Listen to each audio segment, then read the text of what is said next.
కొల్చారం మండలం ఎంపీపీఎస్ ప్రాథమిక పాఠశాలలో పాఠశాల ప్రహారీ ఫెన్సింగ్ అందజేసిన దాతలకు స్వాతంత్ర దినోత్సవం సందర్భంగా వారికి ప్రాథమిక పాఠశాల హెచ్ఎం ఏగొండ సన్మాన కార్యక్రమం నిర్వహించారు.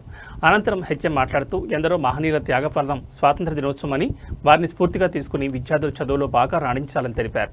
ఈ కార్యక్రమంలో వెంకటాపూర్ మాజీ సర్పంచ్ నెల్లి కృష్ణయ్య, పంచాయతీ కార్యదర్శి సంధ్య, ఉపాధ్యాయులు ఏగొండ బాలరాజ్, ముదిరాజ్, సంఘం నాయకులు, అంగన్వాడీ టీచర్ లలిత, గ్రామ ప్రజలు, షేకులు, నరసింహులు, మల్లేశం, శ్రావణ్, రమేష్, శేఖర్, యాదగిరి తదితరులు పాల్గొన్నారు.